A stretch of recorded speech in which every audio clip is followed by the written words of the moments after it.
നമസ്കാരം. പാകിസ്ഥാനെ പോലും വിറപ്പിച്ച ബ്രഹ്മാസ്ത്രം ഇന്ത്യയുടെ കൃത്യതയുടെ രഹസ്യം ബ്രഹ്മോസ് ആണോ? ഇന്ത്യയുടെ സമീപകാല അതിർത്തി കടന്നുള്ള ഓപ്പറേഷനിൽ ഏറ്റവും പ്രധാനപ്പെട്ട നേട്ടങ്ങളിൽ ഒന്നാണ് പുൽവാമ ആക്രമണത്തിന്റെ സൂത്രധാരൻ മസൂദ് അസ്തർ നേതൃത്വം നൽകുന്ന ജയ്ഷ് മുഹമ്മദിന്റെ താവളം കൃത്യമായി തകർക്കുവാനായത്. ഭീകരവാദികൾക്ക് നേരെയുള്ള അളന്നുമുറിച്ചുള്ള ആക്രമണം ബഹൽപൂരിൽ നിന്നും വ്യോമ പ്രതിരോധമുള്ള സംവിധാനങ്ങൾ ഉൾപ്പെടെ ഒരുക്കി പാകിസ്ഥാൻ സംരക്ഷിച്ചിരിക്കുന്ന ഭീകരക്കോട്ട തച്ച് തകർത്ത് ഇന്ത്യയുടെ ബ്രഹ്മോസ് ആയിരുന്നു. ഉപയോഗിച്ച ആയുധങ്ങളെപ്പറ്റി വ്യക്തമായ വിവരങ്ങളൊന്നും സൈന്യം പുറത്തുവിട്ടിട്ടില്ലെങ്കിലും ബ്രഹ്മോസ് ഉൾപ്പെടെയുള്ളവയുടെ ആഘാതം പാകിസ്ഥാൻ അറിഞ്ഞതായി UP മുഖ്യമന്ത്രി യോഗി ആദിത്യനാഥ് ഉൾപ്പെടെയുള്ളവർ അവകാശപ്പെടുന്നു. രാജസ്ഥാനിലെ ബിക്കാനീറിന് സമീപം ഒരു മിസൈൽ ബൂസെറ്റും നോസ് ക്യാപ്പും കണ്ടെത്തിയെന്ന റിപ്പോർട്ട് ഇന്ത്യ ടുഡേ പുറത്തുവിട്ടിരുന്നു. ഈ അവശിഷ്ടങ്ങൾക്ക് ബ്രഹ്മോസിന്റെ പോസ്റ്റ് ലോഞ്ച് മെക്കാനിസങ്ങളുമായി സാമ്യമുണ്ടായിരുന്നു. പാകിസ്ഥാൻ ഫത്ത-2 മിസൈൽ സംവിധാനം ഉപയോഗത്തിന് ശേഷം നൂർഖാൻ വ്യോമതാവളം പോലെയുള്ള വ്യോമ സുരക്ഷതയുള്ള പാകിസ്ഥാനിലെ കേന്ദ്രങ്ങൾ തകർത്തെറിഞ്ഞ ശക്തി ഇന്ത്യയുടെ ഈ ബ്രഹ്മാസ്ത്രമാണോ എന്ന് ഉറ്റുനോക്കുകയാണ് ഏവരും. ബ്രഹ്മോസ്, ഇന്ത്യയുടെ സൂപ്പർസോണിക് മിസൈൽ കരുത്ത്. ബ്രഹ്മോസ് ഒരു ദീർഘദൂര റാംജെറ്റ് സൂപ്പർസോണിക് ക്രൂയിസ് മിസൈലാണ്. ലോകത്തിലെ ഏറ്റവും വേഗമേറിയ ക്രൂയിസ് മിസൈലാണെന്നാണ് ഇത് അറിയപ്പെടുന്നത്. അന്തർവാഹിനികൾ, കപ്പലുകൾ, യുദ്ധവിമാനങ്ങൾ എന്നിങ്ങനെ വിവിധ പ്ലാറ്റ്ഫോമുകളിൽ നിന്ന് വിക്ഷേപിക്കുവാൻ കഴിയുന്ന പൈലറ്റ് ഇല്ലാത്ത വിമാനം പോലെയാണ് ബ്രഹ്മോസ്. ഏകദേശം 2.8 മാക് വേഗതയിൽ സഞ്ചരിക്കുന്ന ഇതിന് 300 മുതൽ 800 കിലോമീറ്റർ വരെ ദൂരപരിധിയുണ്ട്.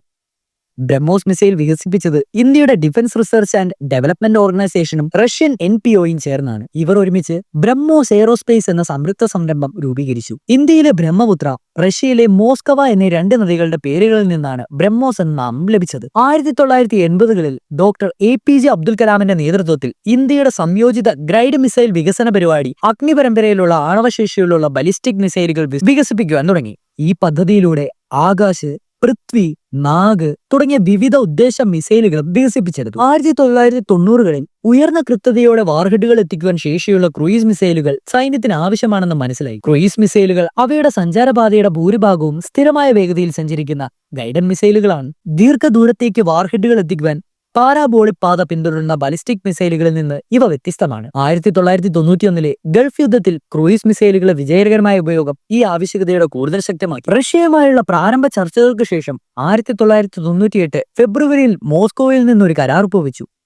അന്നത്തെ DRDOയുടെ തലവനായിരുന്ന ഡോക്ടർ കലാമും റഷ്യയുടെ ഡെപ്യൂട്ടി പ്രതിരോധ മന്ത്രി മിമിക്കയിലുമാണ് ഈ കരാർ ഒപ്പുവെച്ചത്. റഷ്യയുടെ NPOയും ചേർന്ന് ബ്രഹ്മോസ് എയ്റോസ്പേസ് എന്ന സംയുക്ത സംരംഭം രൂപീകരിക്കുന്നതിലേക്ക് നയിച്ചത്.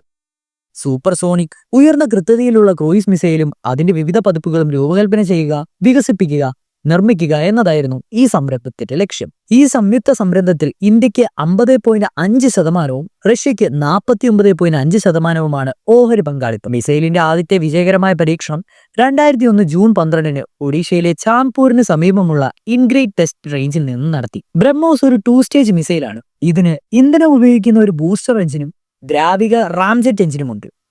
മിസൈലിന്റെ ആദ്യഘട്ടം അതിനെ ശബ്ദത്തേക്കാൾ വേഗത്തിൽ സൂപ്പർസോണിക് വേഗതയിലേക്ക് എത്തിക്കുകയും പിന്നീട് വേർപെടുകയും ചെയ്യുന്നു. തുടർന്ന് ദ്രാവക റാംജെറ്റ് എഞ്ചിൻ പ്രവർത്തിച്ച മിസൈലിനെ അതിനെ ക്രൂയിസ് ഘട്ടത്തിലേക്ക് ശബ്ദത്തിന്റെ 3 ഇരട്ടി വേഗതയിൽ മുന്നോട്ട് നയിക്കുന്നു. ദ്രാവക റാംജെറ്റ് എന്നത് എയർ ബ്രീതിംഗ് ജെറ്റ് എഞ്ചിനാണ്. ഇതിൽ ദ്രാവക ഇന്ധനം ജ്വലിപ്പിച്ച് ത്രസറ്റ് ഉത്പാദിപ്പിക്കുന്നു. വിക്ഷേപണ ശേഷം കൂടുതൽ നിയന്ത്രണമോ ഇൻപുട്ടുകളോ ആവശ്യമില്ലാത്ത ഗൈഡഡ് ആയുധങ്ങളാണ് ബ്രഹ്മോസ്. ബ്രഹ്മോസിന്റെ സ്റ്റെൽത്ത് കോംപ്ലക്റ്റിന്റെ കാരണം അതിന്റെ ചെറിയ രൂപകൽപ്പനയും പ്രത്യേക വസ്തുക്കളുടെ ഉപയോഗവുമാണ്. വളരെ കുറഞ്ഞ റഡാർ ക്രോസ് സെക്ഷനാണിത്. ഇതിന് 15 കിലോമീറ്റർ വരെ ഉയരത്തിലും 10 മീറ്റർ വരെ താഴ്ത്ത ഉയരത്തിലും സഞ്ചരിച്ച് ലക്ഷ്യത്തിൽ ആഘാതം ഏൽപ്പിക്കുവാൻ കഴിയും. ബ്രഹ്മോസ് പോലുള്ള ക്രൂയിസ് മിസൈലുകൾ സ്റ്റാൻഡ് ഓഫ് റേഞ്ച് വെപ്പൺസ് എന്ന വിഭാഗത്തിൽപ്പെടും.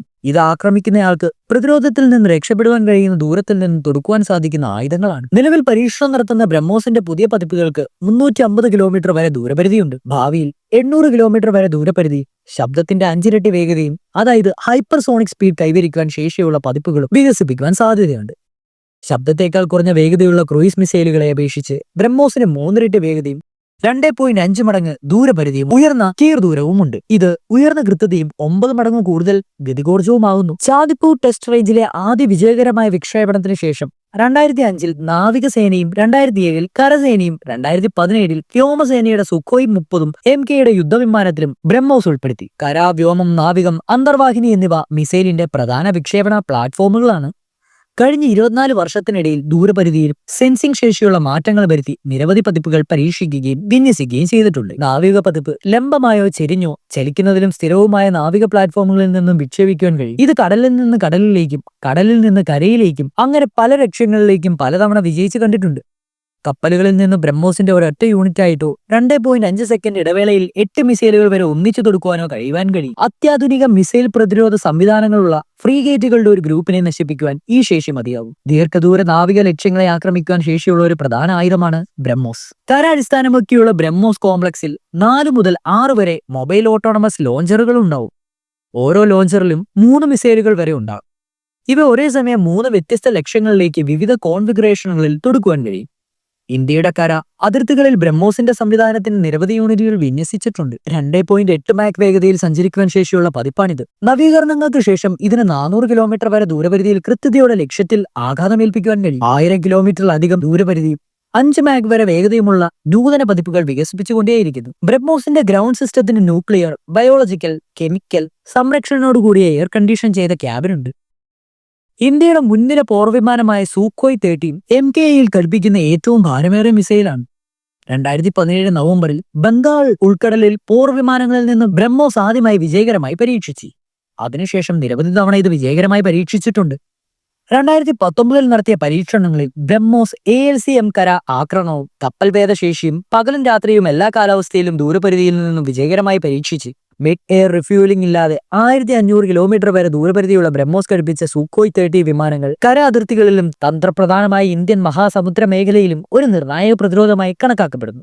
ജലത്തിന്റെ ഉപരിതലത്തിൽ നിന്ന് ഏകദേശം 50 മീറ്റർ താഴെ നിന്നും ബ്രഹ്മോസ് വിക്ഷേപിക്കാൻ കഴിയും. കാനിസ്റ്ററിൽ സൂക്ഷിച്ചിരിക്കുന്ന മിസൈൽ അന്തർവാഹിനിയുടെ പ്രഷർ ഹാളിൽ നിന്നും ലംബമായി വിക്ഷേപിക്കുകയും വെള്ളത്തിനടിയിലും പുറത്തും വ്യത്യസ്ത ക്രമീകരണങ്ങൾ ഉപയോഗിക്കുകയും ചെയ്യുന്നു. ഈ പതിപ്പ് 2013 മാർച്ചിൽ വിശാഖപട്ടണത്തിന് സമീപം ഒരു അന്തർവാഹിനിയിൽ നിന്നും ആദ്യമായി വിജയകരമായി പരീക്ഷിച്ചു. ഭാവിയിലെ ബ്രഹ്മോസ് NG ആണ്. ബ്രഹ്മോസിന്റെ ഭാവി പതിപ്പായ ബ്രഹ്മോസ് NG പൂർണ്ണ അക്ഷരത്തിൽ പറയുകയാണെങ്കിൽ നെക്സ്റ്റ് ജനറേഷൻ. പ്രധാനമായും വ്യോമ നാവിക ആവശ്യങ്ങൾക്കായി വികസിപ്പിച്ചുകൊണ്ടിരിക്കുകയാണ്. ഈ പതിപ്പ് കുറഞ്ഞ അളവുകളും ഭാരവും ഇലക്ട്രോണിക് കൗണ്ടർമേഷനെതിരെയുള്ള ഉയർന്ന കാര്യക്ഷമത, വെള്ളത്തിനടിയിലെ പോരാട്ടത്തിനായി ടോർപീഡോ ട്യൂബിൽ നിന്നും വിക്ഷേപണ ശേഷിയും ഉണ്ടായിരിക്കുന്നതായിരിക്കും. എന്നിരുന്നാലും ഓരോ ഇന്ത്യക്കാരനും അഭിമാനിക്കുന്ന കാലഘട്ടത്തിലൂടെയാണ് ഇപ്പോൾ നമ്മൾ പോയിക്കൊണ്ടിരിക്കുന്നത്. അടുത്ത ഒരു അറിവുമായി വീണ്ടും കാണാം.